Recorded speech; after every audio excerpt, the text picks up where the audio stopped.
Love logic. The tour guide. Here is a short story about a traveler who follows a confident tour guide through a maze of complicated roads until he discovers that only one guide knows the direct way home.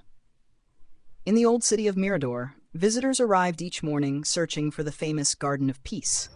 The city was filled with twisting streets, narrow stairways, hidden courtyards, and signs pointing in opposite directions. At the entrance stood two tour guides. The first wore a bright red coat covered with medals. His name was Victor. "I know every road," Victor announced. "Follow me, and I will show you how to earn your way into the garden." The second guide stood quietly beside a fountain. Her name was Clara. She wore no medals and carried only a small lantern. "The garden is already open," she said. "I can help you recognize the road." A traveler named Elias chose Victor. Victor looked impressive, spoke quickly, and promised certainty. "The first rule," Victor said, "is to stay ahead of everyone else. The garden has limited space."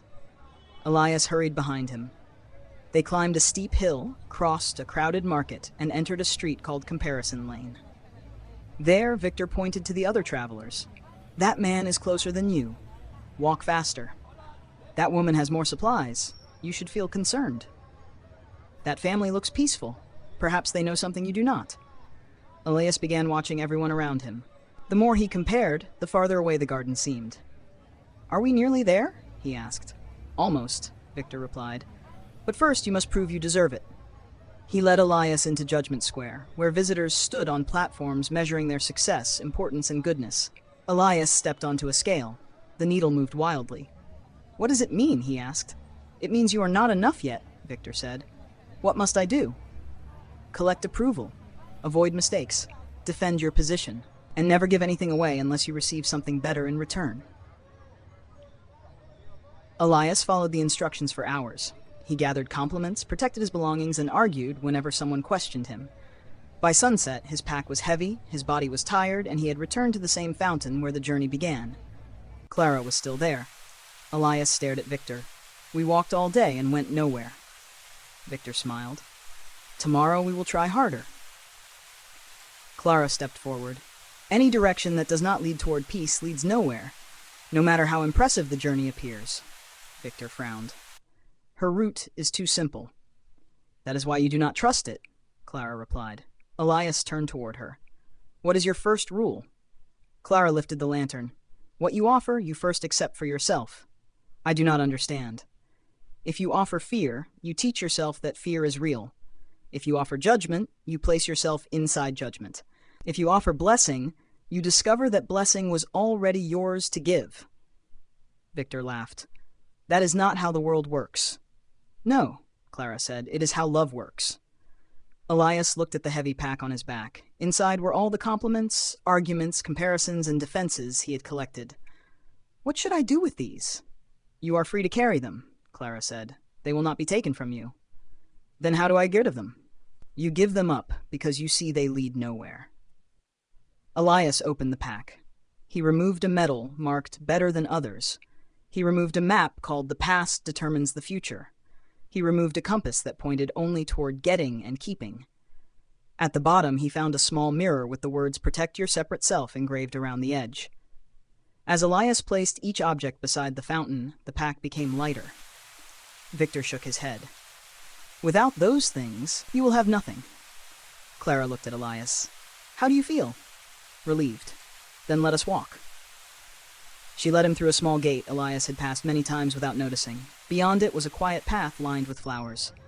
"Why didn't Victor show me this road?" Elias asked. "Because his logic begins with the belief that you are separate, lacking, and in danger. Every conclusion follows from that beginning." "And your logic?" Clara smiled. "You are blessed, and therefore you can bless. You are forgiven, and therefore you can forgive. You are whole, and therefore nothing real can be taken from you." They came upon a traveler sitting beside the path with an empty water bottle. Elias offered him half of his water. As he did, he noticed that he did not feel diminished. Farther along, they met a woman who had lost her way. Elias showed her the open gate. Again, he felt no loss. "What I give remains with me," he said. "That is love logic," Clara replied. "Giving and receiving are not separate." Soon they reached a hill overlooking the city. Below them, Elias could see every road Victor had taken. They formed a perfect circle around the fountain. The journey looked complicated, Elias said, but its goal was nothing. Clara nodded. A thought system built upon nothing can only lead nowhere. You do not need to understand every twist in order to leave it. At the top of the hill stood the Garden of Peace. Its gates were wide open. No one is guarding it, Elias said. No one has ever been kept out. Then why did I believe I had to earn my entrance? Because Victor taught you the logic of fear, and you followed it to its conclusion. Elias entered the garden. He expected to feel that he had finally gained something. Instead, he felt as though he had stopped denying what had always been there. When he returned to the city, Elias did not argue with Victor or try to destroy his maps. He simply stood beside Clara at the fountain and spoke to new travelers. There are 2 guides, he told them. One will show you how to search for what you believe you lack. The other will help you remember what you already have. Some chose Victor. Some chose Clara. Clara never forced anyone. She simply kept the lantern lit. May we sing, rest, and dance our way home together.